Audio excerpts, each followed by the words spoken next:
Vamos, hermanos, a orar por este siervo. Sabemos que la palabra de Dios es la que transforma. La palabra de Dios es la que tiene poder, ¿vale? Nuestro hermano Juan, así como yo cuando subo, todo aquel que sube aquí a predicar es solamente un instrumento que el Señor utiliza. Así que disponga su corazón para saber cómo el Señor hoy, en la mañana de hoy, quiere hablarle. Es la palabra de Dios que te habla. Es el Espíritu Santo que trae esa revelación. Solamente disponga su corazón a escuchar, a escuchar.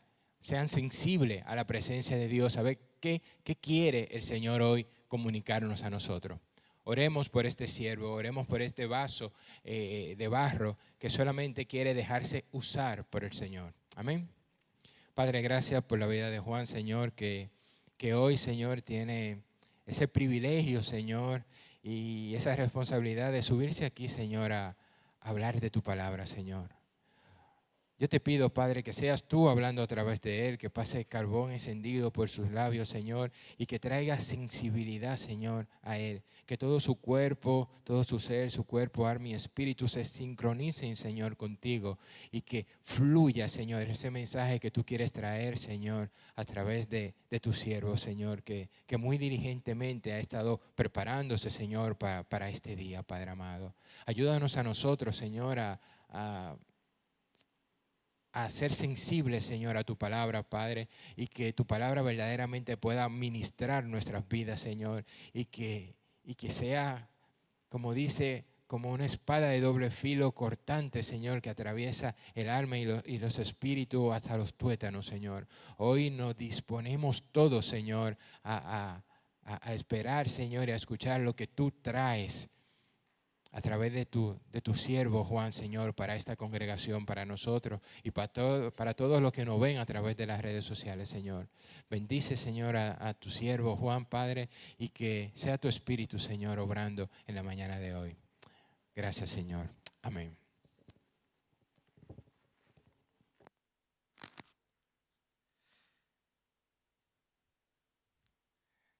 Gracias, mi hermano. Déjalo por ahí por si aquí no suena bendiciones. El Señor los guarde. Qué alegría volverlos a ver. Hace mucho nos veíamos, hace un ratito. El Señor obra de maneras inexplicables y fantásticas, mi hermano. Todo lo que hemos estado hablando y cantando, los hermanos han estado hablando en la ofrenda, empezando la reunión de hoy, me exalta el gozo. Hemos hablado de gozo. Me exalta la unidad porque hemos hablado de unidad. Y vamos a hablar, porque el Espíritu Santo es así y el Señor es así, de que el Señor es el que produce la salvación y el Señor es el que produce querer hacer las cosas de la salvación. He titulado el mensaje de hoy: si tienes salvación, demuéstralo. Si tienes salvación, demuéstralo. Hay un autor que dice: Señor, pide lo que quieras, pero dame lo que pides. Es una famosa frase que se le atribuye a Agustín y nos habla de la necesidad que tenemos de ir a quien sabe, a quien tiene el poder, para buscar para nosotros el poder de Él, para hacer las cosas de Él, para vivir la vida de Él.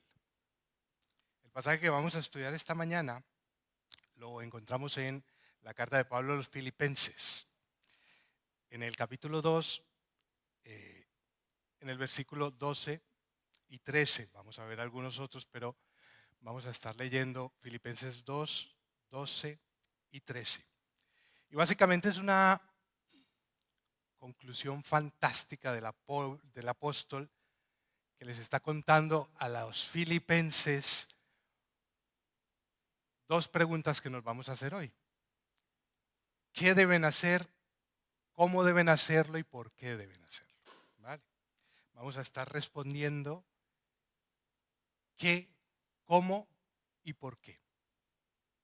Vamos a leer entonces estos dos versos. Dice Filipenses 2:12. Por lo tanto, amados míos, como siempre habéis obedecido, no solo en mi presencia solamente, sino mucho más ahora en mi ausencia, ocupaos en vuestra salvación con temor y temblor, porque Dios es el que produce, en vosotros produce, así el querer como el hacer por su buena voluntad. Empecemos entonces a preguntarnos, ¿qué quiere Dios que hicieran los filipenses? ¿Y qué quiere Dios que hagamos nosotros hoy? Vamos a ver en la primera parte del versículo 12. Dice, así que, y esta es una parte muy importante, que me gusta mucho, ustedes ya saben, de decir, cuando hay un así que tan grande como el que encontramos acá, es porque hay una cosa muy importante que Pablo había dicho atrás, ¿no? Él les dice, así que amados míos, tal como siempre habéis obedecido, no solo en mi presencia, etcétera. Así que en el capítulo 1, en el verso 27, Pablo les escribe, entre otras cosas, a los filipenses sobre problemas que él sabe que están teniendo allí en la iglesia. Problemas serios, a pesar de que eran amados. Veis que él los llama, por lo tanto, amados míos. Es una carta en la que Pablo les deja saber a los filipenses que son muy queridos en su corazón, que son muy amados. Pero les dice en el verso 27 del capítulo 1, solamente os ruego que os comportéis como es digno del evangelio de Cristo, para que, sea que vaya a veros o que esté ausente, oiga de vosotros que estáis firmes en un mismo espíritu. Había entonces circunstancias difíciles, externas, presiones de afuera, presiones de adentro. Habría problemas y discusiones entre ellos. Había divisiones, habría oposición a la iglesia desde afuera. Y Pablo entonces les dice que se comporten como es digno del evangelio de Cristo. Hemos estado leyendo por la misericordia del Señor la carta a los Efesios en los grupos pequeños. Y allí aprendemos que nos tenemos que ocupar, que nos tenemos que comportar, conforme a la salvación que hemos recibido. Él también les dice más adelante en el 2 que por tanto, si hay algún consuelo en Cristo, si hay algún estímulo de amor en el 2:1, si alguna comunión en el Espíritu, si algún afecto entrañable, si alguna misericordia, completad mi gozo. Hablando del gozo, ¿no? Hemos estado toda esta mañana hablando del gozo. Completad mi gozo que yo ya he tenido en vosotros, pero aún no lo tengo completo porque estáis divididos. Aún no puedo gozarme como debería gozarme en mi iglesia, en mis hijos, porque estáis divididos. Estáis murmurando. Estáis peleando unos contra otros. Está alguno predicando por vanagloria y por envidia. Aunque a Pablo le daba igual. No sé si se acuerdan. No importa que se predique por envidia o por lo que sea, se predica el evangelio. Les dice. Pero les dice, completen mi gozo. Yo quiero tener un gozo completo en ustedes. Así, amados, ocupaos en vuestra salvación. Ocupaos en vuestra salvación. Dice Filipenses 2:12. Es una frase muy curiosa. Mire, la palabra que utiliza aquí Pedro significa o da a entender la acción de hacer una obra o un trabajo, de emplearse con sus manos en algo. Algunas versiones lo traducen como trabajar en vuestra salvación, como obrad en vuestra salvación, les dice Pablo a los filipenses. En inglés, que me gusta mucho como el sentido que tiene, es lleve por fuera, vestido, lo que usted tiene por dentro. Si tiene salvación, demuéstralo. Es un esfuerzo continuo, sostenido y vigoroso, dice un comentarista. ¿En qué? Aquí se complica un poco, ¿no? Porque Pablo les está diciendo, esfuércense de una manera vigorosa, mantenida, sostenida en su salvación. Pareciera que está diciendo Pablo que tenían que conseguir su salvación los filipenses. Alguno me dice, alguno podría decirme no, claro que no. Hemos aprendido en la Biblia, hemos aprendido en la palabra de Dios que la salvación es un regalo de la gracia del Señor, un regalo que es gratuito, basado en lo que Jesús ya hizo, que estábamos recordando antes allí en el madero, basado en la obra de Cristo. Nosotros, los filipenses, pero lo podemos llevar a nosotros, tenían salvación. Y hay que considerar aquí, como sabemos que la palabra de Dios toda es útil para enseñar, inspirada por Dios, no solo todo el conjunto, sino cada palabra también es importante. Entonces tenemos que mirar qué dice: ocupaos en vuestra salvación, que es muy diferente que si les dijera ocupaos o trabajad por vuestra salvación. Esta palabrita, que son conjunciones que aprendimos en el colegio, que unen dos frases, pero cambian totalmente el significado, ¿sí? No es lo mismo que te diga, trabaje por lograr la salvación. Trabajen para la salvación. Que trabajen en la salvación. Y eso es el primer punto muy importante que yo quiero que nos quede claro, porque no podemos tener ninguna duda de que la salvación es del Señor. La salvación es obra del Señor desde la eternidad hasta el principio, desde la eternidad, desde el principio hasta el fin de los tiempos. Y está completa y no le falta nada. Nada de lo que usted y yo podamos hacer, decía mi hermano Juan también, o dejar de hacer, le va a quitar un pelo, un ápice a esa salvación que Cristo consiguió en la cruz, que Cristo pagó en la cruz, donde debía estar usted o donde debía estar yo. Lo hemos estudiado en el mismo Efesios. Vamos a leer Efesios 2, el 4 y el 5, si me lo pueden poner, mis hermanos. Pero Dios, que es rico en misericordia, le dice Pablo a los Efesios, Él, que es rico en misericordia, por su gran amor con que nos amó, aún estando, ¿qué? Muertos en pecados, nos dio vida juntamente con Cristo. Por gracia sois salvos. Y más adelante en el 8, porque por gracia sois salvos por medio de la fe.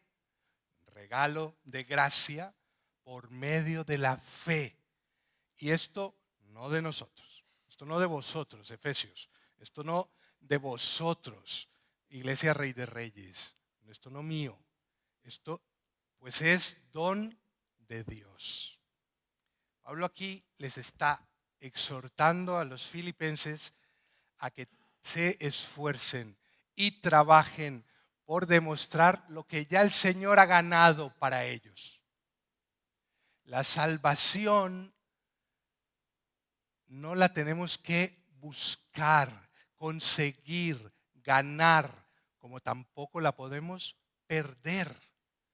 Pablo en Filipenses, un poquito atrás, en el capítulo 1, les había dicho a ellos mismos en esta carta, en el verso 6 del capítulo 1, estando persuadido de esto, que el que comenzó en vosotros la buena obra la perfeccionará hasta el día de Jesucristo.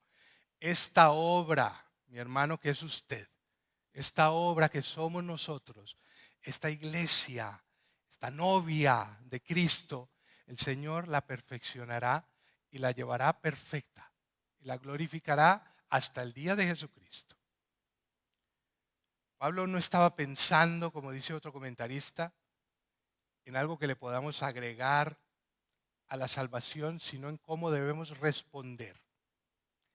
Hay otra cosa que nos tiene que llamar la atención para entender que no está hablando de ganarse o perder la salvación.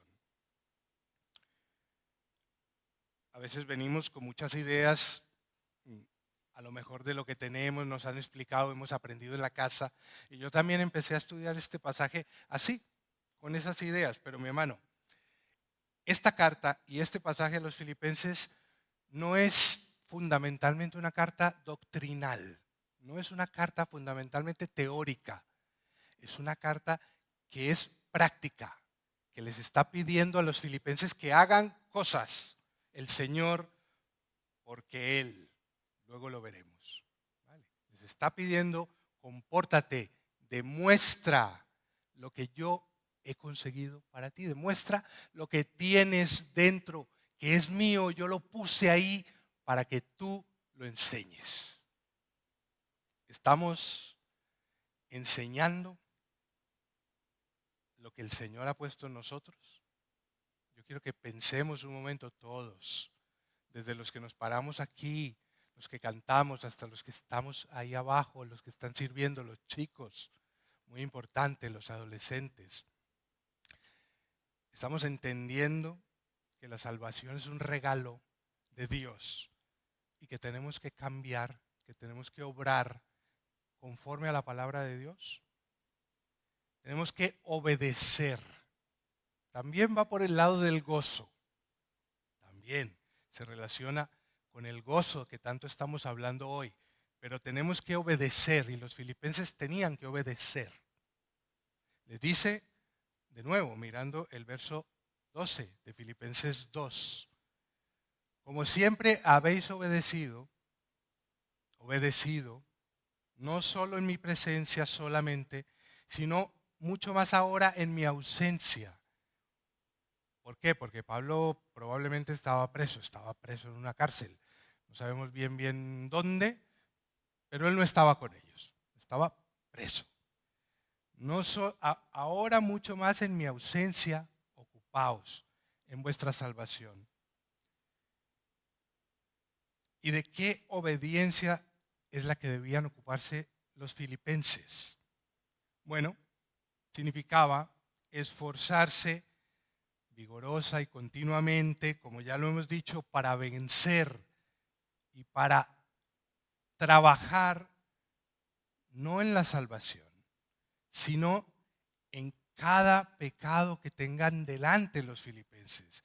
Tenían ellos vergüenza, tenían ellos temor, tenían ellos oposición, tenían ellos habladurías, tenían ellos partidos. Unos decían una cosa, otros envidiosamente decían otra cosa. Eso los filipenses. ¿Y los de Plasencia? No tenemos nada de eso, ¿verdad? Aquí no tenemos ningún problema para relacionarnos con los otros, ni para trabajar unidos. No sé si a mí me llama la atención cuando Pablo les dice lo que les regaló el Señor, enséñenlo. De manera más profunda significaba esforzarse para desarraigar la raíz más profunda de todo pecado, que es el orgullo. Mantenerse firmes en la fe. Tenían que hacer cosas prácticas, tenían que tomar el ejemplo de Cristo, tenían que fijarse en el que obedeció perfectamente a Dios. ¿Y quién fue ese solamente? Cristo. Les dice Pablo, lo voy a leer yo, que obedezcan como Cristo obedeció. Él, siendo en forma de Dios, leo en el 2, en el verso 5, voy a empezar desde el 5. Haya pues en vosotros, filipenses, Iglesia Rey de Reyes, el mismo sentir que hubo en Cristo Jesús. Él, que era en forma de Dios, no estimó el ser igual a Dios como cosa a que aferrarse, sino que se despojó a sí mismo, tomó la forma de siervo y se hizo semejante a nosotros, a los hombres. Y hallándose en la condición de hombre, se humilló, asimismo haciéndose obediente hasta la muerte y muerte de cruz. Por eso Dios también lo exaltó sobre todas las cosas, hasta lo sumo, y le dio un nombre que es sobre todo nombre, para que en el nombre de Jesús se doble toda rodilla de todos los que están en los cielos y en la tierra y debajo de la tierra, y toda lengua confiese que Jesucristo es el Señor, para gloria del Padre.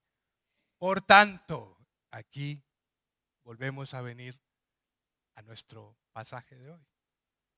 Por todo eso, filipenses, ocúpense en su salvación.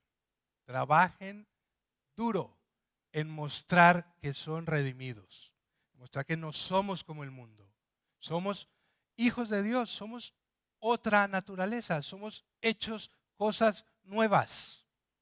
No podemos actuar como todos los que actúan que no lo conocen. Nosotros lo conocemos, lo tenemos y tenemos esa obligación. En Efesios, Pablo también nos dice a los efesios y a nosotros cosas muy prácticas. Esto no es nada místico, esto no es nada escondido, por allá ultra rebuscado, no. Les dice en el capítulo 4 de Efesios, le dice, mire, hermanos de Éfeso, desechen la mentira, no mientan. Hable verdad cada uno con su prójimo, porque somos miembros unos de los otros. Airaos, pero no pequéis. No se ponga el sol sobre vuestro enojo. Arreglen las cosas. Arreglen sus problemas. No den lugar al diablo. El que hurtaba, el que robe. Estábamos hablando en casa. El que robe, no robe más. No robe más. Es así de simple. El Señor te ha puesto la palabra en tu corazón. Entiéndela y aplícala. El que hurtaba, no hurte más, sino que trabaje.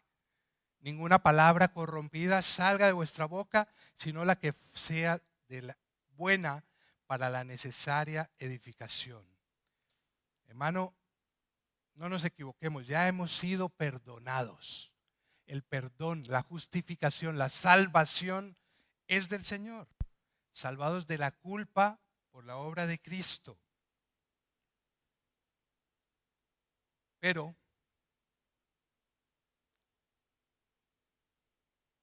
cada vez que pecamos contra un hermano, cada vez que mentimos, que hurtamos, que le damos una mala palabra de respuesta a nuestra esposa, a nuestro hermano, a nuestro esposo, a nuestros padres, cada vez que miramos a alguien con deseo impuro, cada vez que se nos va la lengua criticando, murmurando, cada vez que decimos algo con ira, hay algo dentro de nosotros, los que lo conocemos, que dice, sí, Señor, yo soy perdonado, yo lo sé, pero yo quiero que me ayudes, Padre, a desarraigar de mi vida este comportamiento, este pecado.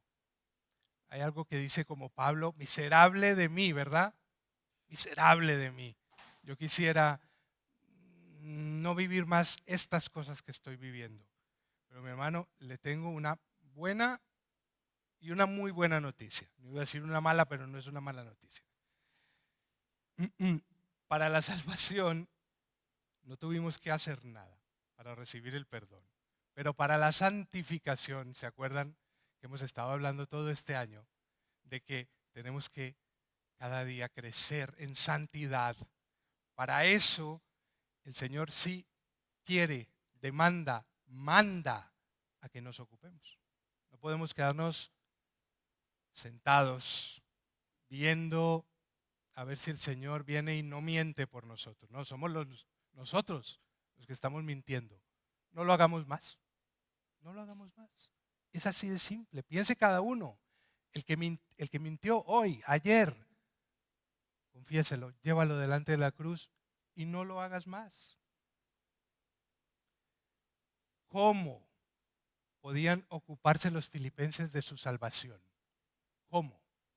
Pues el verso 3, el verso 12 les dice ¿Cómo? Ocupaos en vuestra salvación, la última parte, con temor y temblor. Por tanto, obedezcan, ocúpense en su salvación con temor y temblor. Y aquí se pone seria la historia, ¿no? Y como decía mi hermana Noemí, aquí tenemos que darnos cuenta, tenían los filipenses que darse cuenta delante de quién estaban, o mejor dicho, quién estaba habitando en ellos, quién estaba dentro de ellos. Los filipenses al parecer no tenían eso muy claro y no tenían la reverencia, no tenían lo que hay que tener, como le pasó a Moisés, por ejemplo, cuando estaba delante del Señor. Usted no se puede imaginar, ni yo, qué sentiría Moisés cuando estaba delante de la presencia del Señor. Tenía que ser una cosa impresionante. Eso es temor, temblor. Es una palabra que se usa mucho en el Antiguo Testamento, pero que en este contexto no tiene que ver con estar asustado, porque nos van a castigar. No tiene que ver con estar atemorizados porque nos van a dar un palo si no hacemos las cosas de una manera o de la otra, si no vestimos de rojo, si no vestimos de verde. Ese no es el temor y el temblor de que está hablando aquí. Miren, el Salmo 2, por ejemplo, encontramos al Señor hablando a través del salmista, exhortando a las naciones a que honren a su Hijo, a quien Él ha puesto como rey, como soberano, y les dice en el salmista en el Salmo 2:11, servid a Jehová ¿con qué? Con temor, y alegraos con temblor. Es posible encontrar el gozo en el temor de Dios, porque recuerde, hermano, que el temor de Dios es, eso es, exactamente. Por lo tanto, es diferente tener un temor. ¿Usted recuerda cuando, por ejemplo, su madre o su padre, o los que son aquí, papá, mamá, o alguna de nuestros cónyuges, o alguien nos ha pedido algo y nosotros hemos ido a regañadientes, sobre todo cuando estábamos más pequeños? Recoge tu cuarto, friega los platos, hay que sacar la basura, ve a hacer lo que te toca. Y uno iba, pero iba de aquella manera y oía la frase, si lo va a hacer así, mejor no lo haga, ¿no? Si lo va a hacer así, le decían las madres a uno, los padres, si usted lo va a hacer así, no lo haga. No quiero que lo haga así. Aparentemente, algunos en Filipos y aquí en Plasencia, también quiero que pensemos en eso, algunos mostraban una vida piadosa, una vida religiosa, una vida santa, vamos a poner entre comillas, delante de los líderes, delante de los pastores, delante de Pablo, el apóstol, delante de alguien que estuviera el domingo, y se reunían el sábado, pero delante de los que estamos aquí. Aquí es muy fácil ser cristianos, como dicen muchos autores, ¿no? Aquí, entre estas cuatro paredes, es muy fácil. Y al parecer los filipenses vivían una vida así, pero en apariencias. Cuando estaban solos, hacían otra cosa, ¿verdad? Y eso nos ha pasado mucho a nosotros. Y yo quiero que piense si a usted le está pasando en este momento, que no era necesario, les decía Pablo a los filipenses, que me tengan conmigo ahí. No es necesario que el pastor Nahum esté aquí. No es necesario que el pastor Manuel esté aquí. No es necesario que el hermano Ramón esté aquí. No es necesario que Pablo mismo esté aquí. Tenemos que entender, ellos tenían que entender, y nosotros tenemos que entender que estamos delante de Él, estamos delante del Rey, estamos delante de su presencia. No está sentado con nosotros el pastor Nahum cuando estamos chateando, cuando estamos navegando en internet, cuando estamos conduciendo y le respondemos a alguien con ira. Ahí no está. A veces ojalá estuviera, ¿no? Ojalá estuviera nuestro líder espiritual ahí al lado, pero no está. Y ahí es cuando no nos sabemos comportar. Aquí es muy fácil. Entonces los filipenses tenían que entender delante de quién estaban. La voluntad del Señor para ellos era que se deleitaran en hacer su voluntad, que tuvieran gozo. Mire, mi hermano, en los salmos están llenos de referencias al gozo en hacer la voluntad del Señor. Salmo 48 dice: el hacer tu voluntad, Dios mío, me ha agradado, dice el salmista, y tu ley está en medio de mi corazón. El Salmo 119, 47: y me regocijaré en tus mandamientos, los cuales he amado. Salmo 19, 8: los mandamientos de Jehová son rectos, que alegran el corazón. El precepto de Jehová es puro, que alumbra los ojos. El Señor no quiere que hagamos su voluntad para molestarnos el día, para dañarnos el día que tenemos planeado por delante. No, Él quiere que hagamos su voluntad porque hay gozo en ello, que conozcamos que en eso está el verdadero gozo, el verdadero temor gozoso. Que entiendan que hacer la voluntad del Padre es lo que a Él le agrada. Y lo que a Él le agrada es lo bueno para nosotros. Usted sí sabe, usted está entendiendo que hacer lo que le gusta a Dios es lo que está bien para usted. Así le cueste problemas con el mundo, ¿no? La palabra dice en el Señor: en el mundo tendréis aflicciones. Así le cueste dolor, enfermedad, la muerte. Hay algunos que les ha costado y que les sigue costando. En hacer la voluntad está enseñar la salvación, llevarla puesta por delante como la ropa, revestidos del nuevo hombre, dice la palabra de Dios también, dice Pablo, ¿no?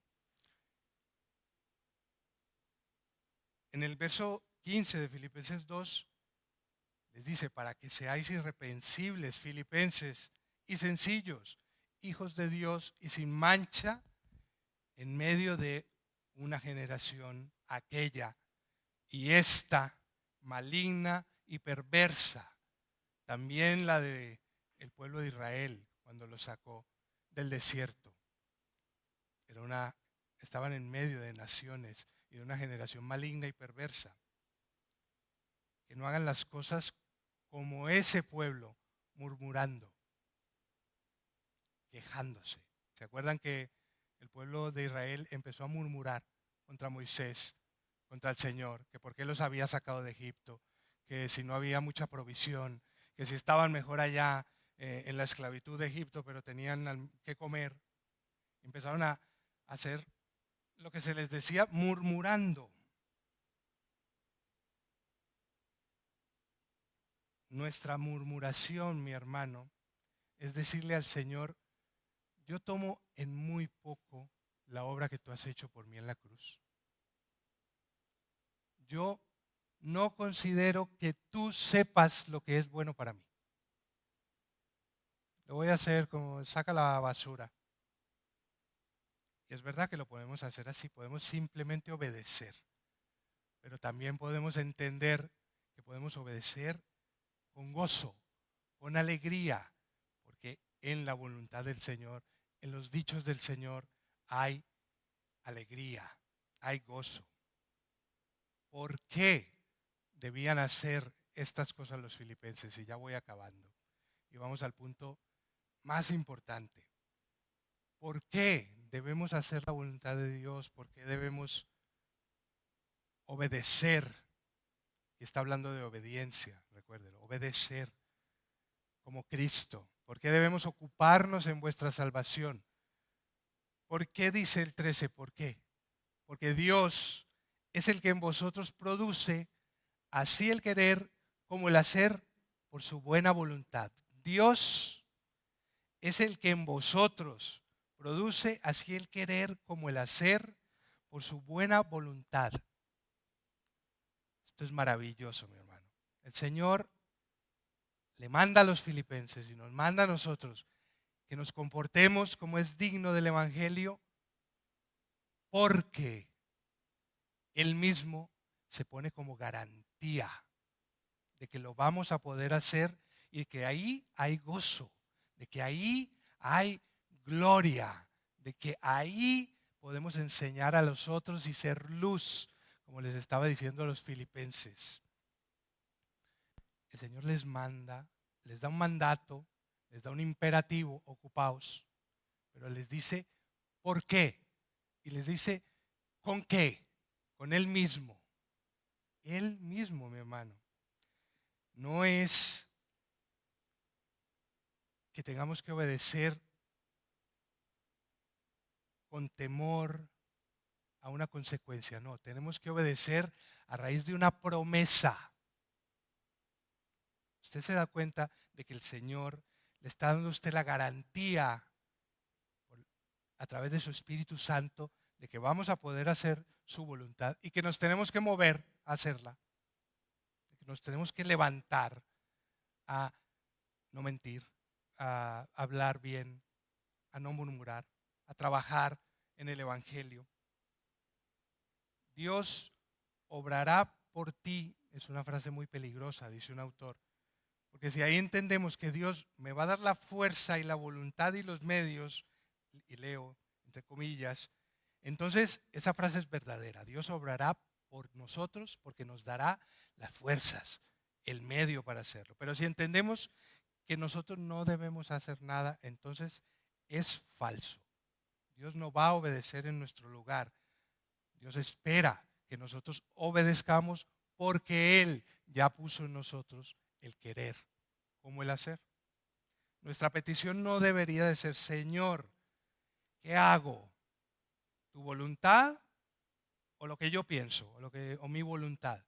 Nuestra petición debería ser: Señor, alinea mi voluntad con la tuya, alinea mi pensamiento con el tuyo, alinea mi corazón con el tuyo, porque yo sé que en el mío hay maldad, pecado aún, hay falta de fuerzas, falta de fe. No, Señor, alinea mi voluntad. Hay que orar con la tuya, con lo que tú quieres que yo haga, con lo que tú quieres que nosotros como iglesia hagamos.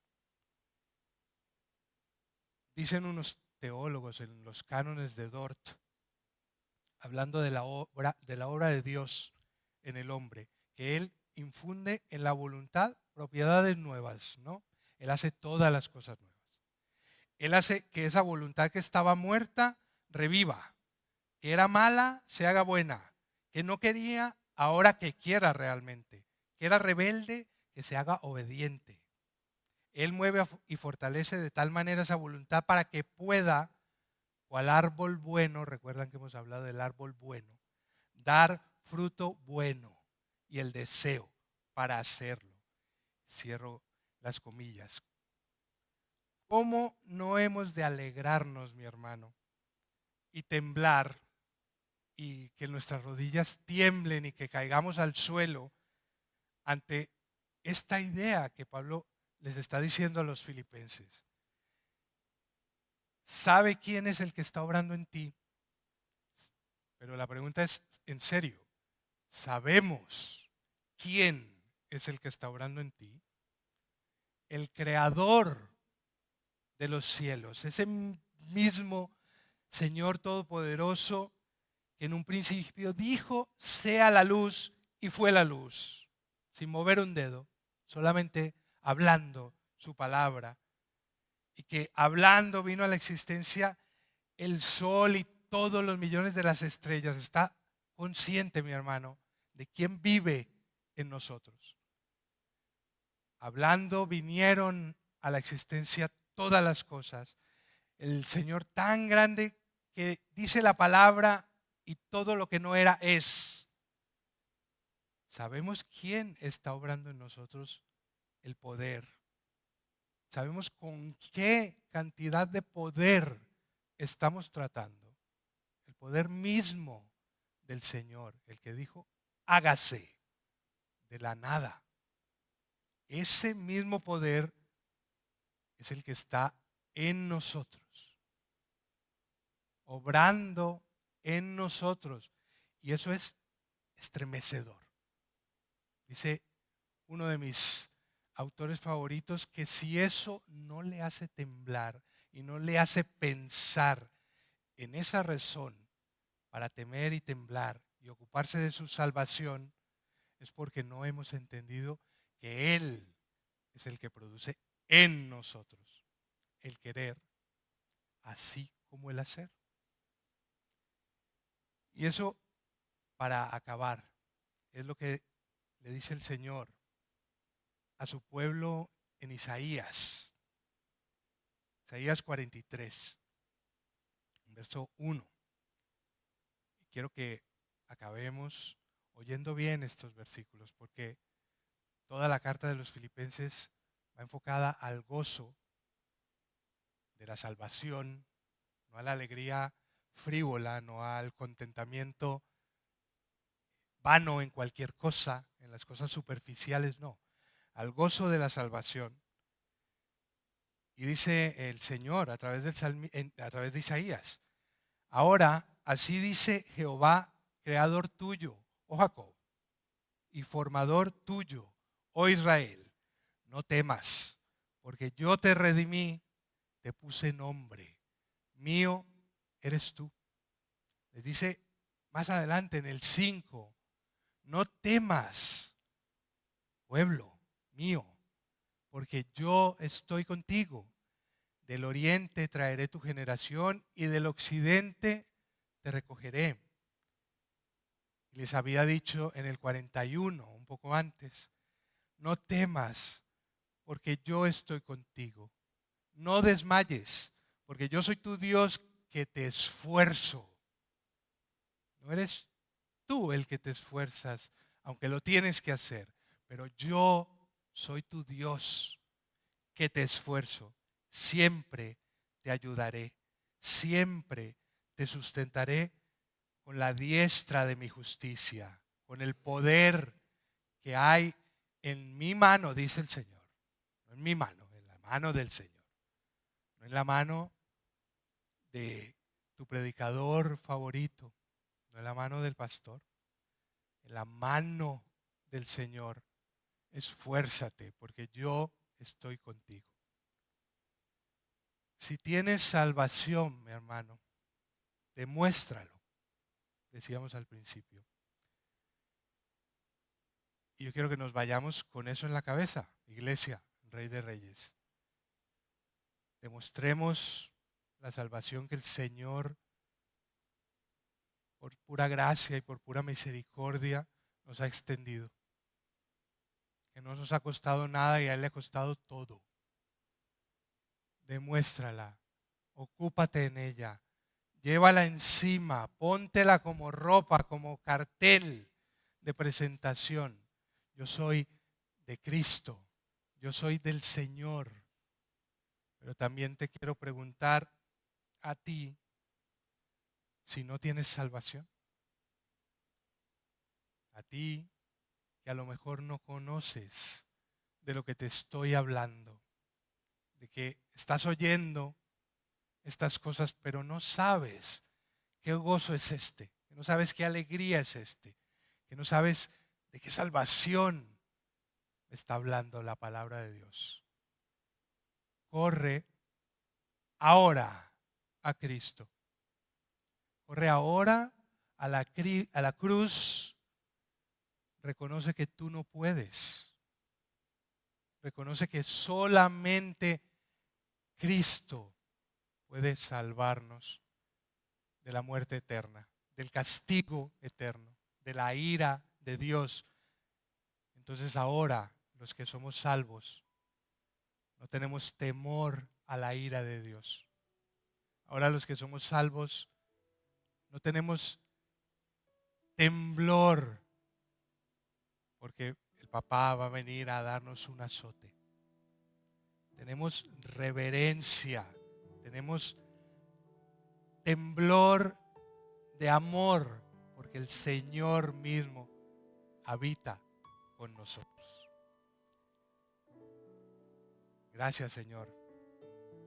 Te damos en esta mañana, Padre, por la palabra que nos has traído, Señor, para meditar en ella, para estudiar en ella. Gracias, Padre, por haber tenido la misericordia de acordarte de nosotros, Señor. Desde la eternidad, tú ya habías pensado que cada uno de nosotros iba a estar contigo, tomado de tu mano para siempre, y no íbamos a sufrir tu justa ira, Señor. Gracias, Cristo, por haberte humillado, por haber obedecido, por haberte despojado a ti mismo para obedecer al Padre, la obediencia que nosotros no podíamos hacer, hasta la muerte en la cruz. Gracias, Espíritu Santo, por convencernos, porque lo has hecho, porque hoy lo sigues haciendo y porque lo seguirás haciendo, convenciendo a aquel que está muerto de que está muerto y no puede vivir, si no es porque el Señor lo llama con su palabra y viene a la vida. Gracias, Señor, porque no lo entendemos. No podemos imaginar cómo es esto posible, pero aquí juntos lo estamos viviendo, Señor. Ayúdanos, Padre. Ayúdanos, Señor, a vivir una vida que te agrade, Señor. Ayúdanos, Señor, porque es ante ti, ante quien estamos, Señor. No estamos ante el hermano, ni siquiera ante nuestros esposos o nuestras esposas, ante nuestros padres. No, estamos obrando en nuestro corazón y en nuestra mente delante de ti. Y eso nos tiene que hacer temblar. Ayúdanos a temblar en ti. Ayúdanos a reconocer que tú eres dador de ese poder y ayúdanos a usarlo, a mover nuestras piernas, a hablar de ti, a actuar diferente al que está muerto. Ayúdanos a ser vivos entre los muertos para que ellos puedan ver quién es el que da la vida. Padre, te agradecemos por tus enseñanzas, por tu exhortación en esta mañana. En el nombre precioso de Cristo, Señor, te lo pedimos. Gracias. El Señor los bendiga, mis hermanos.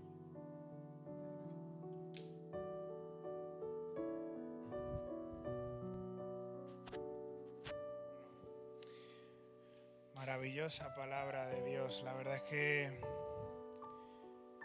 es importante que rompamos con toda ideología y con toda falsa enseñanza aprendida ahí fuera. Es cierto que tenemos un reto por delante. La palabra no nos advierte, es completa y también dice que es complejo, así como ha descrito el hermano. Es difícil. El Señor nos esfuerza, pero ese esfuerzo lo sentiremos en nuestras carnes. Pero vamos a gozar por lo que ya se ha pagado, hermano. Vamos a gozar de lo que ya se ha pagado y vamos a mostrar esa salvación cuando entonces podemos realmente morir para que sea Él el que resplandezca a través de nosotros. Dice la palabra que teniéndolo todo se hizo pobre para que en esa pobreza nosotros nos hagamos ricos. ¡Wow! Es una palabra preciosa. ¿Cómo no aferrarse a la verdad? ¿Cómo no aferrarse a la verdad de la palabra? Aquí están la manera de ser buen padre, buen hijo, buena esposa, buen marido, buen ciudadano aquí en la tierra y buen ciudadano en el cielo.